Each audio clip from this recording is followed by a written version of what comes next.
రాష్ట్రంలో వైఎస్ఆర్ కాంగ్రెస్ పార్టీ నాయకులపై దాడులు చేసేది తిట్టేది టీడీపీ నాయకులే. తిరిగి వైసీపీ నాయకులపై కేసులు పెట్టడం కూడా టీడీపీ నాయకులే అని వైఎస్ఆర్ కాంగ్రెస్ పార్టీ రాష్ట్ర ప్రధాన కార్యదర్శి సతీష్ రెడ్డి మండిపడ్డారు. నగరంలోని వైఎస్ఆర్ కాంగ్రెస్ పార్టీ కార్యాలయంలో మంగళవారం ఆయన మాట్లాడుతూ రాష్ట్రంలో మాజీ మంత్రులు అంబటి రాంబాబు, జోగి రమేష్ ఇళ్లపై దాడి చేయడానికి ఆయన తీవ్రస్థాయిలో ఖండించారు. ప్రజలను తప్పుదోవ పట్టించేందుకే డైవర్ట్ పాలిటిక్స్ చేస్తున్నారని ఎద్దేవా చేశారు. రాబోయే రోజులు అధికారం మారితే పరిస్థితులు ఎలా ఉంటాయో గుర్తుపెట్టుకోవాలంటూ హెచ్చరించారు. సుప్రీంకోర్టు ఇచ్చినటువంటి డైరెక్షన్ ప్రకారం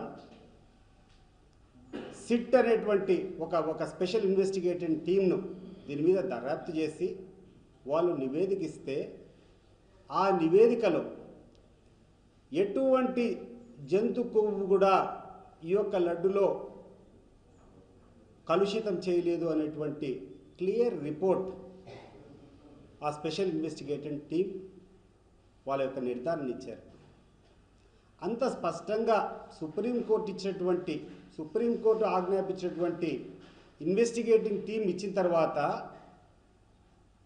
ఈ ప్రభుత్వం వీళ్ళకున్నటువంటి చేతగానితనం వల్ల వీళ్ళకున్నటువంటి చేతగాని వైఫల్యాలన్నిటి కూడా ప్రజలు ప్రశ్నించకూడదని చెప్పి ఒక కొత్త రకమైనటువంటి దాడి అపోజిషన్ మీద చేస్తూ ఉంది.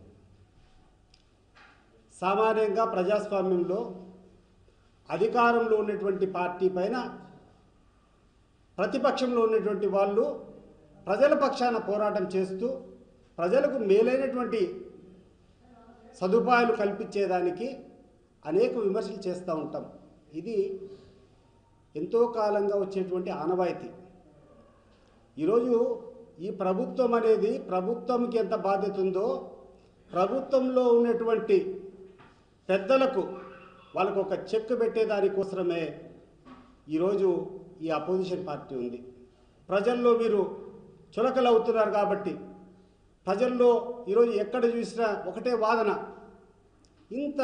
ఇంత అసత్యానికి, ఇంత ఘోరమైనటువంటి నీచమైనటువంటి ప్రచారానికి ముఖ్యమంత్రిలో ఉన్నటువంటి స్థాయిలో ఉన్నటువంటి వ్యక్తి దిగజారచ్చా? ఇది ప్రజల యొక్క సందేహం. మరి దాన్ని నివారించకుండా ఈరోజు మీ యొక్క కార్యకర్తలతో, తెలుగుదేశం పార్టీ కార్యకర్తలతో మీరే దాడికి ముందొచ్చారు.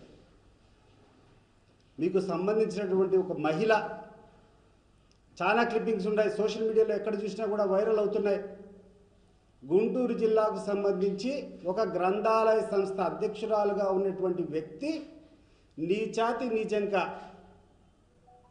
ఎంత ఘోరంగా మాట్లాడిందో అందరం కూడా చూసాం. ఆమె చేస్తే తప్పు లేదు, ఆమె మీద ఎటువంటి చర్య లేదు. కానీ ఆమె అన్నదానికి రిటాలియేషన్గా ఆవేశంతో అంబటి రాంబాబు చెప్తే మాత్రం తప్పైపోతుంది. పరిస్థితిలో ఉన్నటువంటి వాళ్ళం మేము నిలదీస్తూనే ఉంటాం. మేము నిలదీస్తామని చెప్పి మా మీద దాడి చేస్తారా? మా మీద ఈ రకంగా గూండాలతో మా ఇండ్లపైన దాడి చేస్తారా? ఎవరిచ్చారు మీకు ఈ అధికారం అని చెప్పి నేను అడుగుతున్నాను. గుర్తుపెట్టుకోండి, మీరు చేసేటువంటి సంస్కృతి, మీరు చేసేటువంటి సాంప్రదాయం ఇది మంచిది కాదు. రాబోయే కాలంలో దీన్నే రాబోయేటువంటి ప్రభుత్వం కూడా చేపడితే మీ పరిస్థితి ఏ రకంగా ఉంటుందో ఒకసారి ఆలోచన చేసుకోండి.